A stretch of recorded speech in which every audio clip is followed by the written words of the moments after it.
I wasn't really proud of anything I did for 10 years of my life, from 2002 to 2011.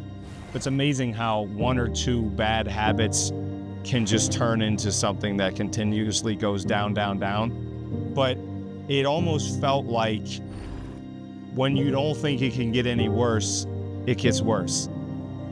You say, caught away, find the best in every move we make. Bound to be a mess, I'm really certain, but you never know until you follow your heart. You say. And then I get this job in finance, and I think people then looked at it and go, oh, like, that's great. You know, you have a job now, you're doing a lot better. But meanwhile, nobody knows what goes on behind closed doors. Like, any of us can walk down the street and look like we have it all together. We know what we're doing. My outlet was always drinking. And that was like, if I have a tough day, well, let's just drink it off. If I have a good day, if I'm celebrating something, well, let's go out and drink. And I just think I didn't have any healthy habits going on, and that continuously had me going down this bad journey. I think I felt like I was just living a normal life, and like that was fine. So there was no disgust. I think when people say disgust, like, I love that word, because when you get disgusted with yourself, you're gonna move into a new direction probably shortly after that. And I wasn't disgusted with myself enough. It was just this slope that, and until I got disgusted, which was in 2011, it's like, I gotta do something. But that's the powerful point.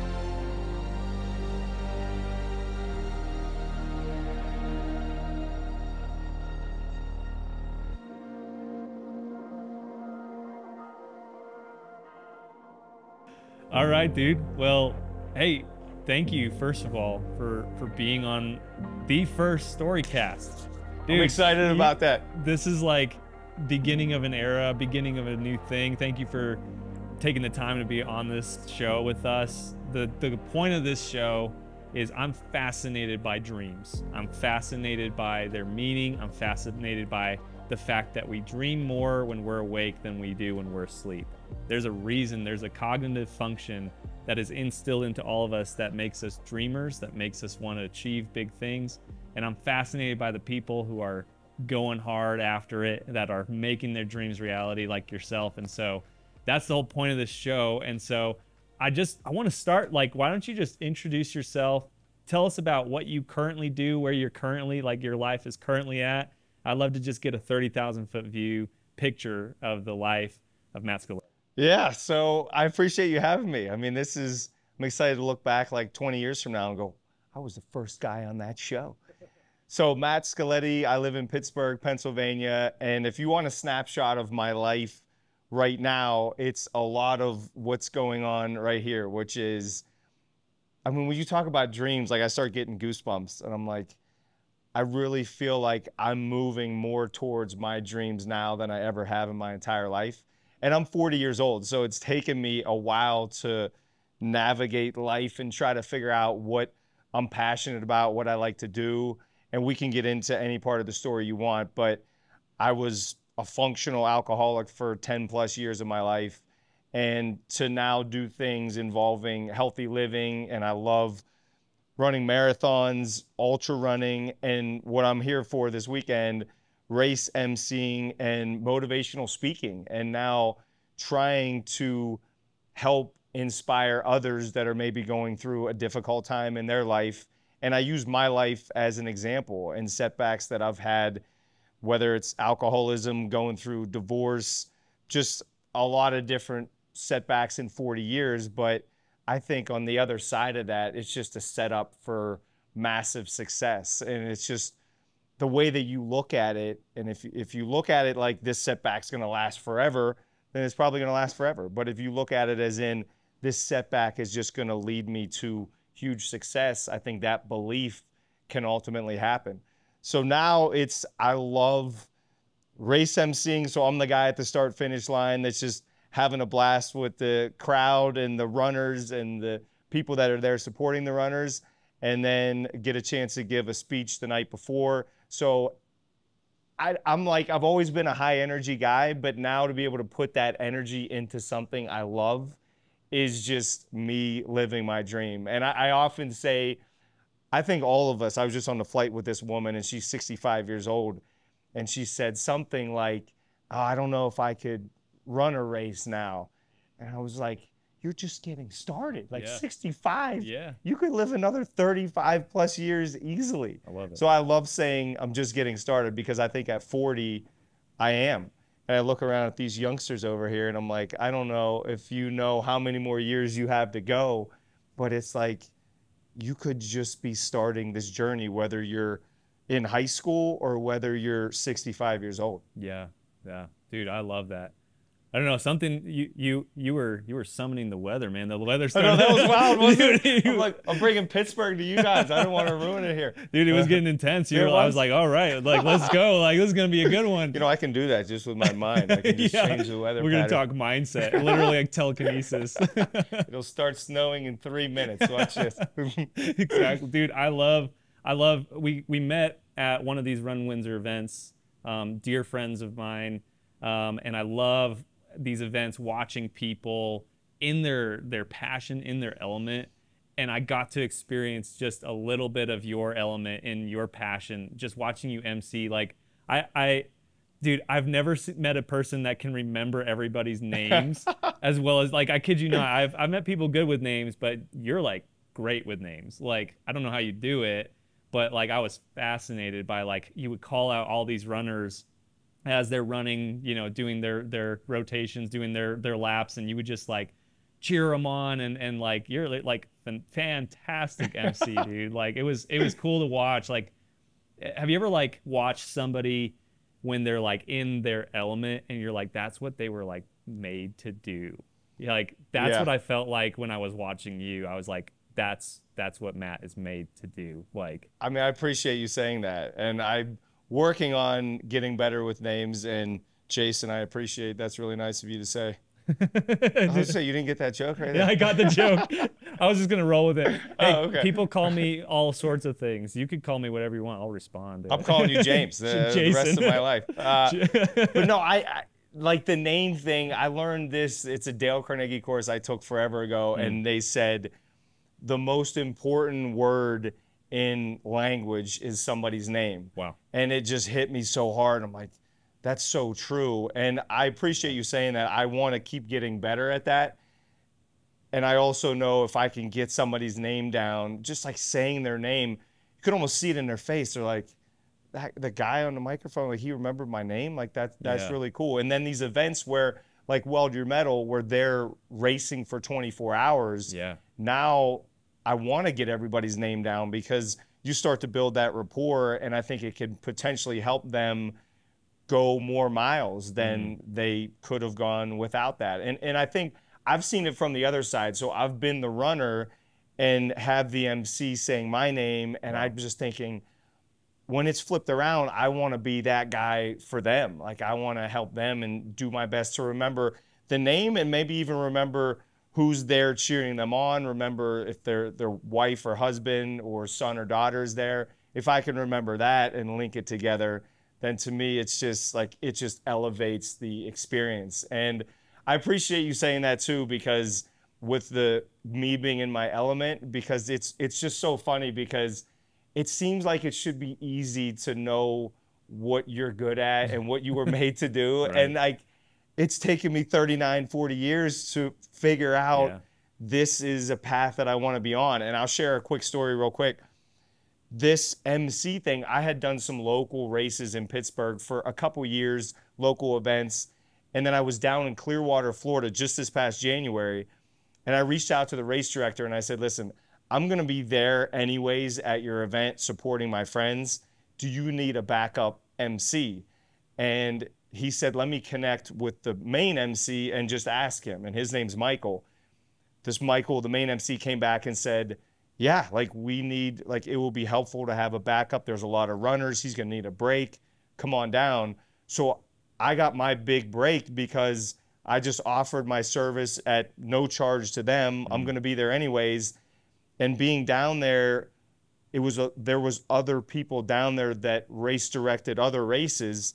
They saw what I was doing. I put it up on YouTube, and it's just led to this snowball effect of other opportunities. So That's I just amazing. think it's like you put yourself out there and you never know what one event may do for you. And you may be like one decision or one event away from a whole new life. And it's wild to see how this has all unfolded in the last 7 months. Wow, that's amazing. I love how life does that, where it's just one small decision that you feel like is insignificant and it changes the world for you, for others. It just, you never know. You seem like a person that is dedicated to intentionality, purpose, vision, mission, values, personal, and maybe your own company's mission, vision, values. And one of the questions that we're going to ask everybody that's on this show, why did you choose your drink of choice? So I know a little bit about your story. Our audience doesn't know your full story. You briefly glossed over it.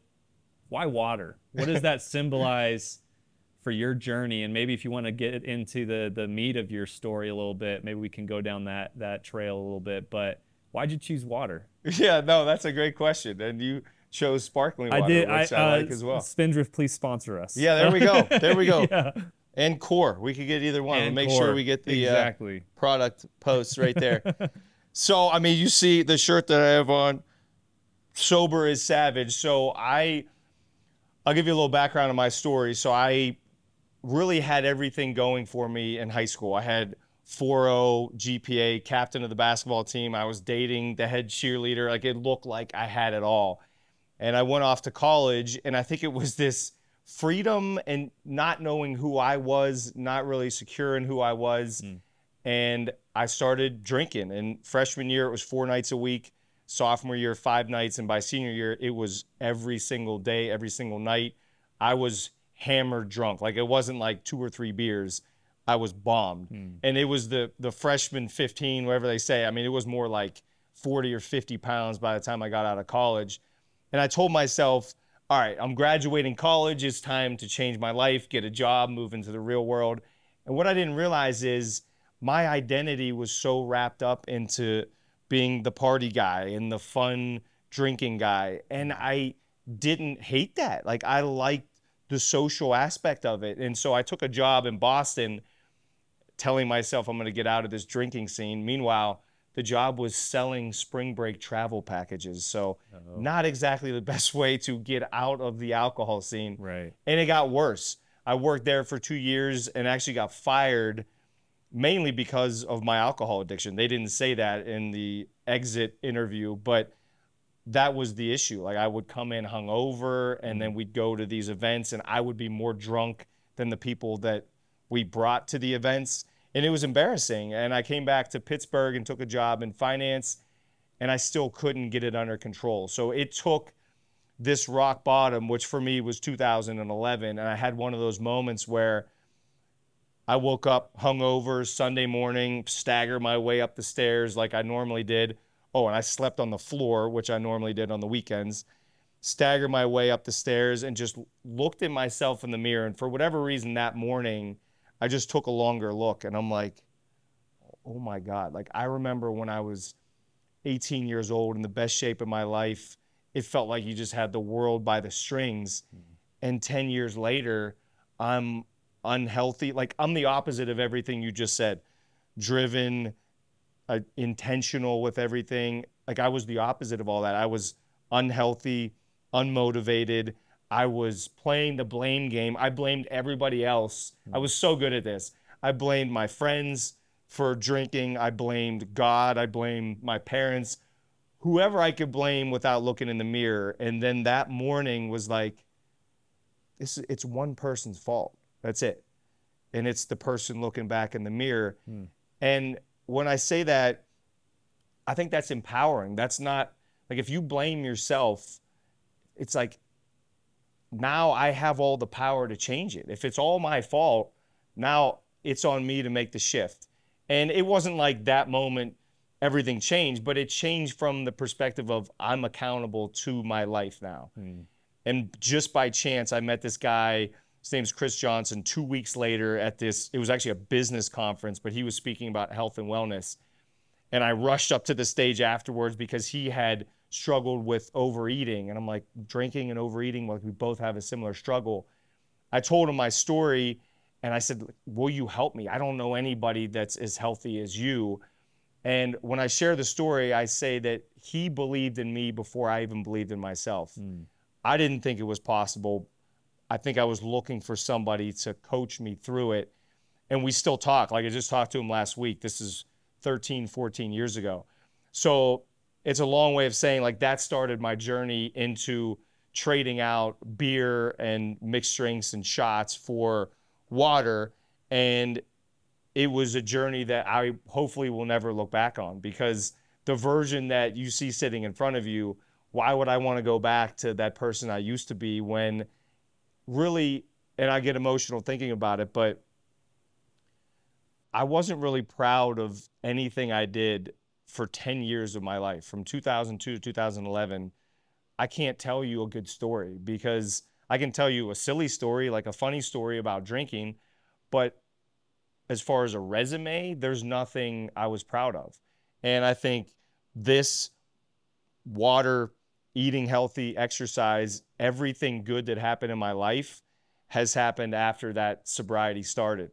So that's a long-winded way of saying that's why I'm sitting here with water versus some other drink. And it's like, I look at it and it's almost like freedom. Like I remember when I would want to have a beer or mixed drink here, and it just feels so much better. I feel healthier. I feel more energized and attentive that I'm hydrated and just living a healthy lifestyle.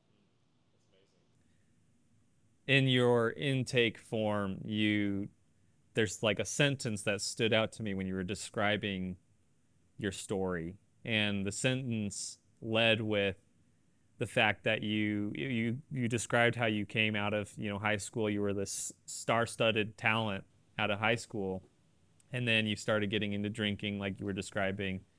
And then you had this moment where you got fired. And I don't know if you've heard like counselors, psychologists, therapists, they describe big T and little T trauma.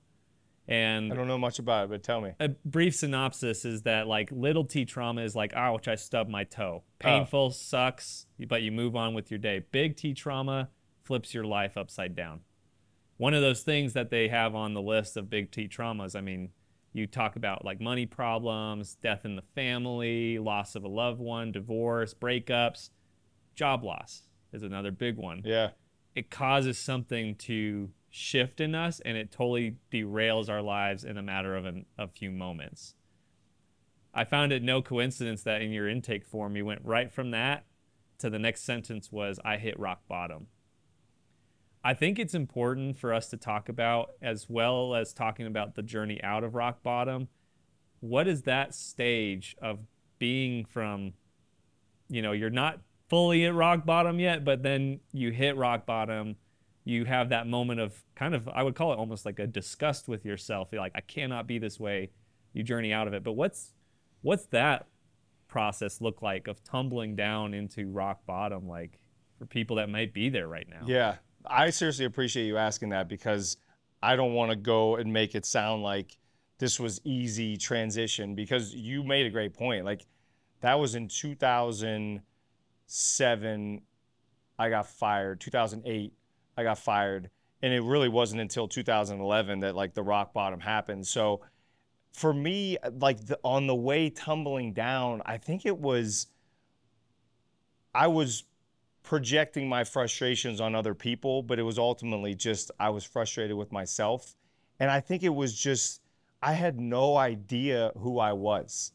And as I continued to go downward, I didn't have anybody in my life at the time. I didn't surround myself with people that were growing and getting stronger and healthier. I was surrounding myself with people like me at the time, which were drinking a lot. I don't know if they were doing drugs, whatever, like people that I probably shouldn't have been associating with, I was.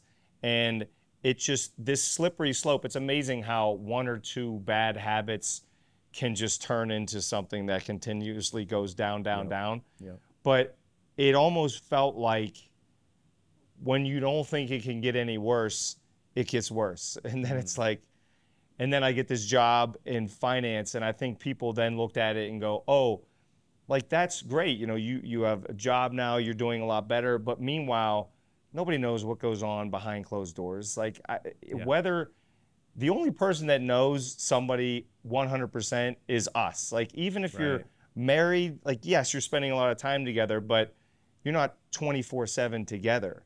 And I think, and this is part of where I think kindness comes in, because any of us can walk down the street and look like we have it all together. We know what we're doing. But I'm convinced that nobody knows what they're doing, myself included. I'm just trying to figure this thing out called life. Yeah. And then eventually I won't be here anymore. But I think the journey of trying to figure that out is fun. But back to your question, I mean, it was 3 to 4 years of trying to figure out this identity, but my outlet was always drinking. And that was like, if I have a tough day, well, let's just drink it off. If I have a good day, if I'm celebrating something, well, let's go out and drink. And I just think I didn't have any healthy habits going on, and that continuously had me going down this bad journey. And I also I wasn't journaling. Like, I think I felt like I was just living a normal life, and like that was fine. So there was no disgust. Like, I think when people say disgust, like, I love that word, because when you get disgusted with yourself, you're going to move into a new direction probably shortly after that. And I wasn't disgusted with myself enough. It was just this slope that, and until I got disgusted, which was in 2011, it's like, I got to do something. But that's the powerful point. Yeah. And so I think anybody listening to this or watching this, you almost want to get disgusted with yourself. And I'll share one thing I did, and this was just by sheer luck. I started journaling when I was hungover, and I don't even know why I did it. But that same day where I hit that rock bottom, I looked back at the journal entries, which I've been doing it for probably 3 or 4 months. Every journal entry was the exact same. It was like, I'm hungover. I don't want to do anything today. I just want to lay in bed.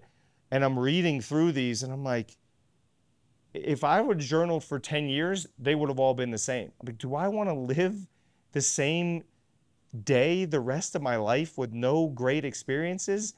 I'm tired of this. Like, I am tired of this, and I don't want the next 10 years to be like the last 10. Wow. So one more thing that I'll share is, and I didn't know what I was doing at the time either, but as I'm looking at myself in the mirror, I projected, what does my life look like if I don't change? What if I stay this same person for the next 10 years? What's my life going to look like? Yeah. And I was convinced there would be 2 outcomes. The better of the 2 would have been jail. The second one is I would have been dead, because like, my body couldn't handle that much alcohol and unhealthy food that I was putting in it for another 10 years.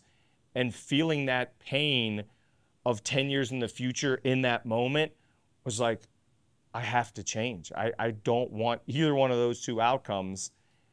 Something has to shift. So I think if somebody's watching or listening and you're going down this bad slope, to get out of it, I think you almost need to get disgusted with yourself and get sick and tired of being sick and tired.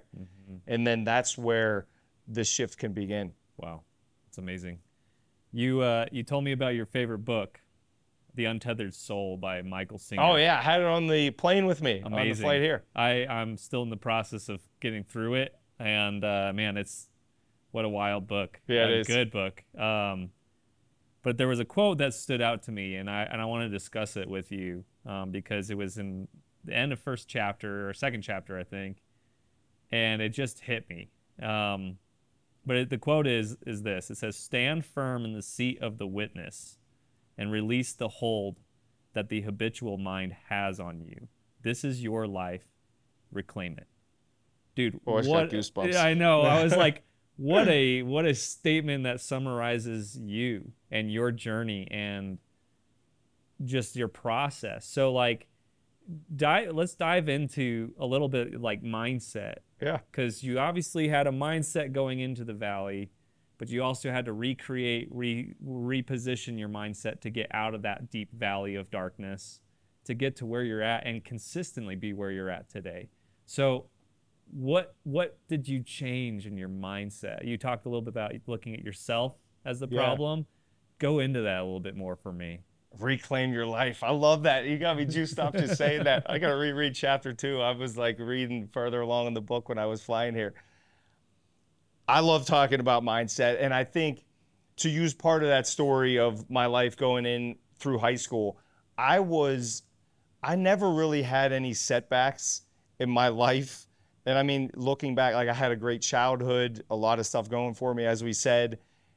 And I think that actually hurt me a little bit because I think it's the setbacks and the challenges that ultimately can build you into a stronger, more courageous, more disciplined individual.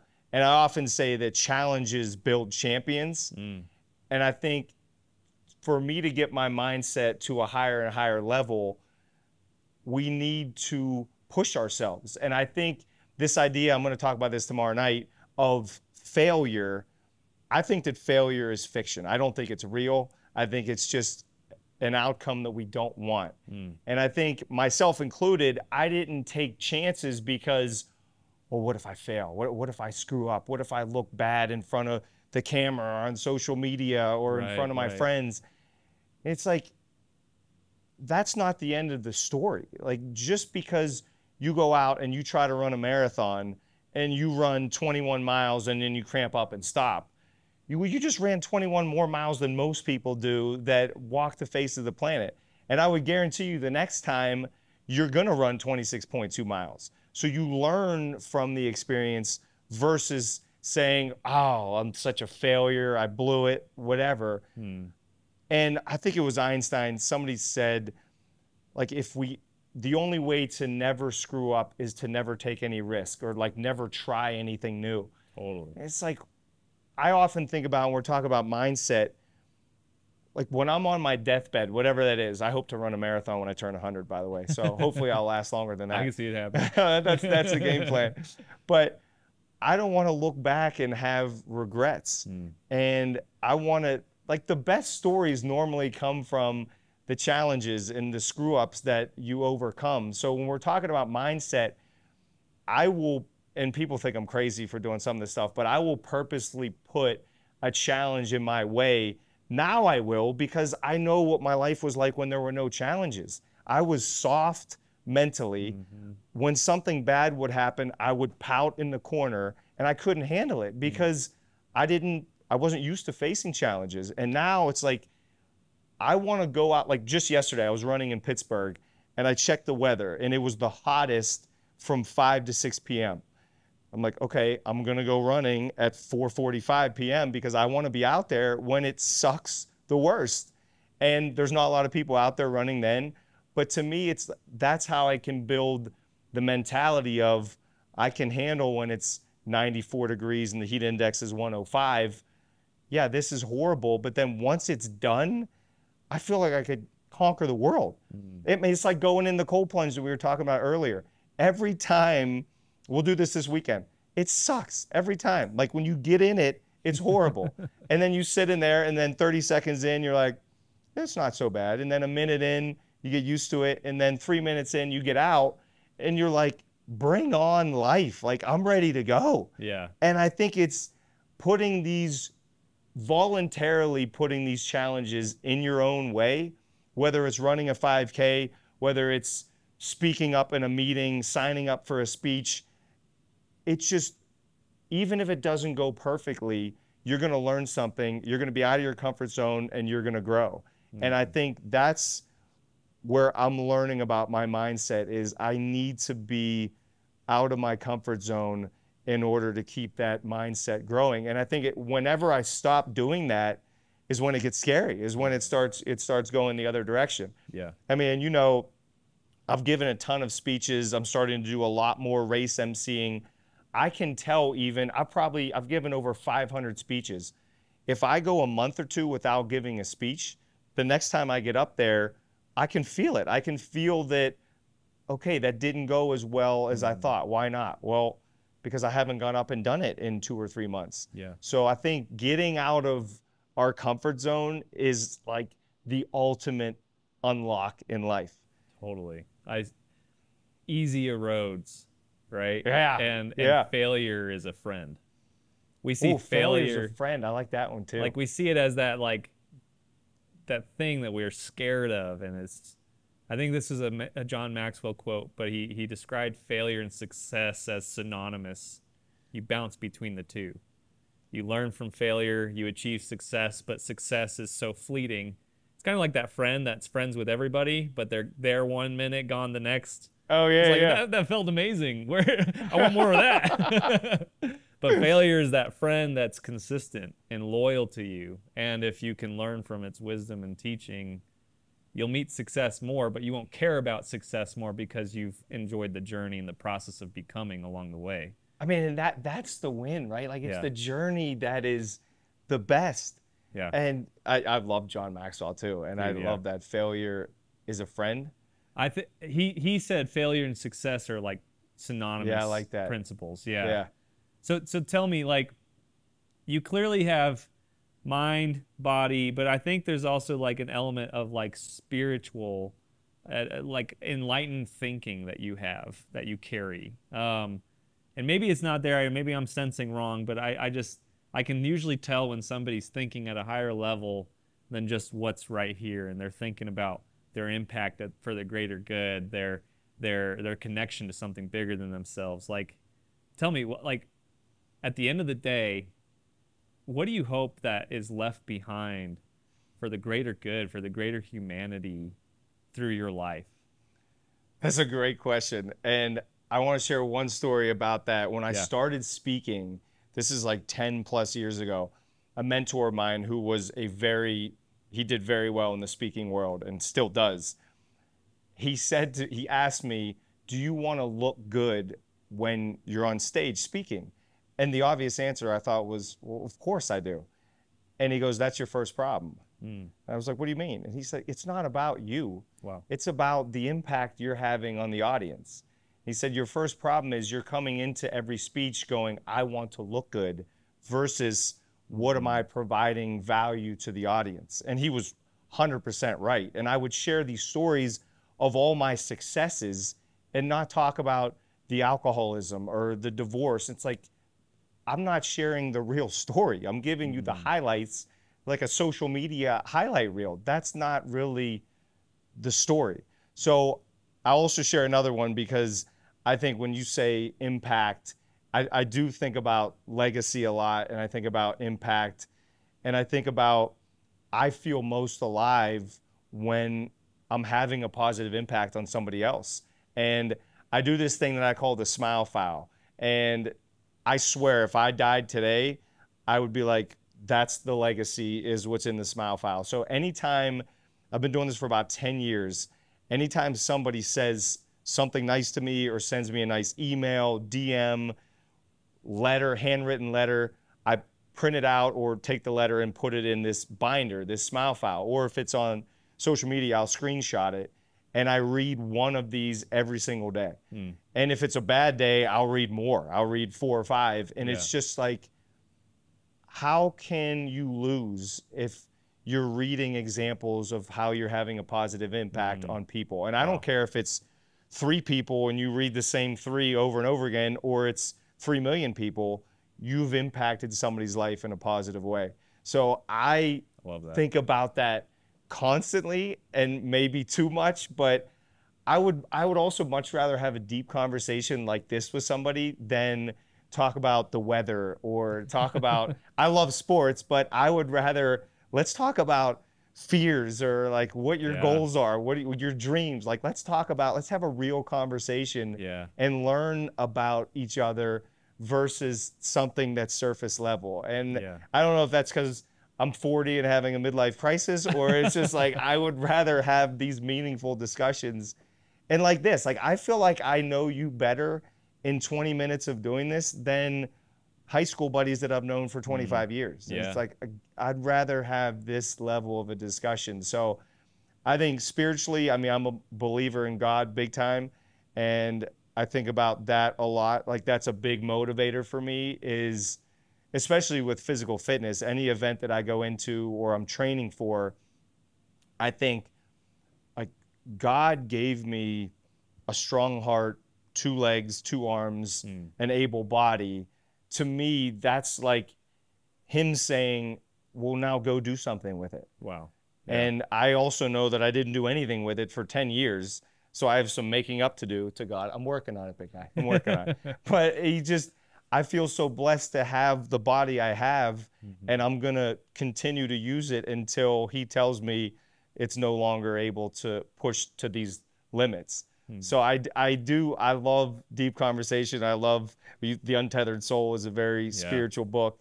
And I do like to think about deep conversations, values, fears, that kind of stuff is just, it ignites me. It gets me going. That's awesome. Well, you mentioned dreams, and I'd love to kind of segue into that.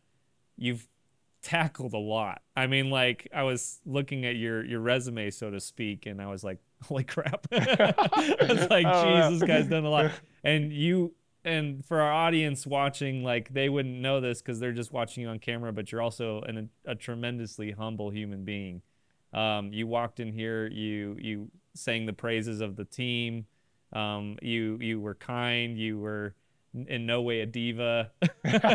And Well, like, I appreciate that. people that it just speaks in testament to who you are. And like, I think a lot of times people forget that in the process of success and achieving high things, don't forget to be lowly in spirit. And you carry that so well. Like you have that humble, hungry, smart attitude. And like you've been on an American Ninja Warrior. You what was it, 24 marathons in 24 days? 21. I 21. slacked off. Now I got to do 24. Thanks for calling me out. I'm claiming it for your future. Okay, fine. Yeah, no, 21 marathons in 21 days. You ran, what was it? How many miles during COVID sequentially? I did a 100-mile ultra. Yeah. On my neighborhood street. Yeah, during COVID. Yeah. Amazing. And you just continue to push the envelope. You're a public speaker extraordinaire. You're obviously here in Colorado, traveling from Pittsburgh. So you're traveling all over the country. You're doing all this stuff, but what's next? What are the dreams that you're like you have yet to visualize and actualize, but you're like, I know I'm getting there? That's such a good question. And I don't know if you ever do this. Like sometimes I'll write down my dreams and wonder, am I limiting the dream? Dude, totally. I do that. And I do you do that? Like I think about that all the time. And I remember talking to a buddy years ago, and I told him a dream of like wanting to speak 5 times in a year. And I remember him being like, 5? Like, why not 50? Like, why are you limiting it to 5? So I try to think about and try not to limit my dreams, because I think sometimes, and I don't know if you do this or your audience does, but I'll limit my happiness sometimes. Like I'll get so happy and I'll think to myself, is something bad going to happen? Like, I don't want to get too happy, because then if something bad happens, that's going to suck. Yep. And it's like, well, no, like unleash yourself. Like let yourself, if you're feeling happy and you're smiling, like that's a good thing. So you can let that go. And I think with dreams, it's just, for now anyways, I mean, this race emceeing thing, I mean, you said it earlier and it's so true. Like I feel like when I have that microphone and I see these runners pushing themselves the way that they are, I mean, I'm getting goosebumps just saying it. It's almost like it's not even me on that microphone. It's just like something comes through me and I'm not even thinking. It's just, this is part of what I was meant to do. Yeah. And I've never been in a flow state like that before in my life until I started doing that. So I'm getting a big opportunity actually next month. It took me, this will be interesting for your listeners. You can talk about failure. It took me 47 emails and I think 12 or 14 phone calls to finally get on with Ironman. Wow. And they're having me come out and MC an Ironman event next month. Dude, so like, it's like, I mean, I've only been emceeing for 6 months, and like that dream feels like that should be 5 years down the road. But why limit it to that? Why can't you do what do you think is in 5 years, in 5 months? Wow. And I think it's just a shift that I'm still trying to make on, I don't know if I'm trying to think who said it first, but if you have a 10-year goal, 10-year vision, what if you cut it and said, can I do that in 1 year? Yeah. It's like, that just gets you to think totally differently. Yeah. And even if you fail and it takes you 2 years, well, it was going to take 10. Yeah. Like, why not? It's almost like raising money for charity, because I've done some events where we'll raise money. It's like, well, if we aim at $10,000 and we get to 11,000 and we're excited because we exceeded the goal. Well, what if we aimed at 100,000 and then we hit 89,000? You failed the goal, but you raised like whatever that is, 70,000 plus more than you did. So to your point, like, I still think I'm getting better at dreaming bigger and not limiting those dreams. So, I mean, I think for now on the weekends, like emceeing all over the world, hopefully. I mean, I just emailed the London Marathon because it's a big marathon. I'm like, can I get in front of them? It's just like, there's no limit. Like, you could reach out to whoever you want. And with social media these days, almost everybody is accessible to some extent. Exactly. Yeah. Like when we went through COVID, I remember thinking, okay, who can I reach now for my podcast that I wouldn't be able to get to before? Can I get an Olympian on my podcast? I DM'd like 250 Olympians. 3 got back. Wow. And I had all 3 on my podcast. Amazing. And it's like there's just no limit. Like if you don't mind a little rejection, or what's the worst that is going to happen? They say no or ignore you. Okay. Like I'm going to reach out to somebody else then. Like that's okay. I don't even remember what question you asked me, but now I'm on oh, dreams. Yeah. So I think I'm still working on trying to be more limitless with the dream. Yeah. And I mean, the goal is definitely just have a positive impact on as many people as I can, especially in a world that I struggle a lot with. There's a lot of negativity, whether it's the news, whether it's political. Like when people are butting heads like that, I struggle, and I want to push positivity and encouragement and growth out there more, and be that loudmouth that's talking about that versus a lot of people that can veer towards the negativity. I love that, dude. You know, I just finished this audiobook. It's called How to Have Your Best Year Ever by Jim Rohn. I've never read that book, but I love Jim Rohn. Transformative. Really? And he describes how he was he was from Iowa, farm boy, came up from nothing, rags to riches story, but he was in debt, broke, you know, just nowhere where he wanted to be. And so he found this mentor that kind of transformed his way of seeing the world and his philosophy and his life. And when they were setting goals and setting dreams, his mentor said, I want you to set a goal to become a millionaire by age 30. And Jim was like, why? That sounds cool, but like, yeah, I mean, like, why that goal? Why $1 million? And his mentor said, it's not about the money. It's about what it will make of you, what you will become to get there. And I love that so much, because there's something about when you wake up from a deep sleep, you had a weird dream that night before, you're in the shower, and then all of a sudden this little thought triggers in your brain, and it's like, what if XYZ were to happen for my life? It's like almost like the stars aligning on you for a moment. You get this, like, you know, like the sun shining. It's like, oh, it's like this moment of like, holy cow! It's almost like God is aligning me with something. I need to chase after that. I need to do something about this. Like, what if that idea were to actually happen? And what if I'm the one to make it happen? And I'm fascinated by the people who make that happen. And I'm fascinated to watch as people like yourself have those aha moments where you're like, this is it.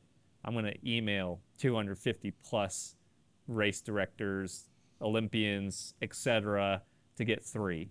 Because the dream matters. It's important. And I'm not gonna go to bed, put my head down at night, and wake up day in and day out and not have that dream happen, or at least try. And so, even though I know you're learning how to dream, I think we all are. It's cool to experience your potential dream in the making vicariously. I have one more question for you, Fire away. and then we'll call it a day. If you were to snap your fingers and something magical were to happen in the world tonight, what would happen? Oh. So when I reiterate the question, that means that I don't have a great answer yet. So that's why I'm going to say it again. So if I were to snap my fingers and something were to change in the world, Yeah, like magically. what would the change be? Yeah. My girlfriend and I were talking about something different but kind of similar. And I'll share that. I think I would magically want everybody to know what it's like to be healthy and be attacking your passion. Because the world looks totally different when you're both of those. And I'm just saying that because I lived for so long unhealthy and not passionate about anything. And I think even for a day, like if somebody could spend one day who's been unhealthy their whole life and go, oh my God, like this is what it feels like to have a healthy mind, body, soul, spirit. And if you lived it for a day and then you went back to how you were the next day, you would do whatever it took to get that day back. And I just think when somebody says like peace in the world or what, I mean, that's awesome. I think that could happen if we have more people getting healthier and attacking what they really like to do. Yeah. That's going to look like a totally different world. Totally. And I'm only saying it because I spent the majority of my life not doing that.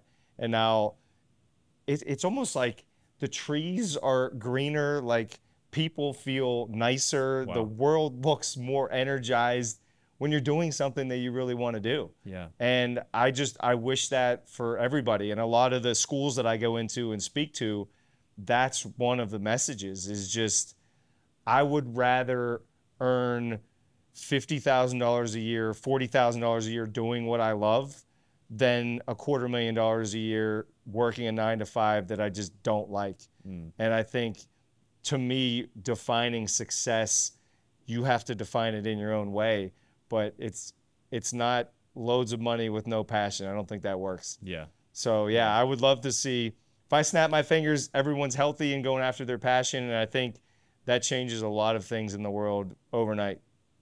Yeah, I agree. That's a great question. I've never been asked any question like that before. When my head hits a pillow tonight, I'm going to be like, how should I have answered that question? That was a really good question. You're going to be like texting me like, I'll be like, James, wait. I'm coming back in tomorrow. I want to rephrase my answer. I think that though is like, it just shows the ambition and passion in people, because somebody that has a consistently different answer means they're consistently thinking about how to change the world. And I love people like that, man. So that was a good save on my answer. I appreciate that. Dude, thank you so much for being with us today. Anything else that you want to add? Anything you want to plug for yourself and your socials, your like opportunities to connect with you for our audience? I mean, anyone can reach out to Instagram. I'm most active, just my name @Matt Scoletti. And yes, there's something I want to plug. Awesome. Story Path is what I want to plug. You guys being awesome to work with. I'm dead serious. And anything, what is it, video-wise, you do photos too. Yep. I'm promoting Story Path forever, because the second I connected with you guys at that race, I told Mandy this. I'm like, I need to be friends with these guys. Like, you have something awesome going on. And I want to thank you I'm honored to be your first guest. And like when somebody, I told my girlfriend this on the drive here, when somebody wants to share your story, it's almost like, it's like hard to accept. Like maybe I'm blessed to have a lot of things go well in my life and these accomplishments, but it's still hard to be like, somebody wants to hear my story. Like, that's amazing. Like, what bigger honor is that? And I'll leave everybody with this. I also think, and I'm sure you're going to discover this as you keep highlighting stories, everybody has a story. Yeah. And I get so frustrated, especially on social media, when somebody's like, oh, I want to share my story, but I don't really know if it's that great. And then they share the story with you and it's like, what? Like, that's amazing. Like, let's get it out there. So kudos to you for sharing people's stories, because I think there's so many out there that maybe it is the fear of judgment of others or failure that they don't put it out there. And I think if there's one takeaway, if somebody's listening to this and you think maybe my story may inspire one person, you got to share it. I mean, it's just worth putting it out there and worth. So you get people that judge you and put a hate comment on YouTube. That just means that they're struggling in their life. It has nothing to do with you. So I think kudos to you guys for sharing people's stories, because I think that's shifting the world as well. Dude, thank you so much for those praises. Yeah. And we're honored to tell your story, my friend. And I hope we can do this again in 5 to 10 years and be like, holy crap, look what happened, even more than what already did. So don't forget about me in 5 or 10 years when you guys go to the top. You as well. Okay, I will. Don't worry. Awesome.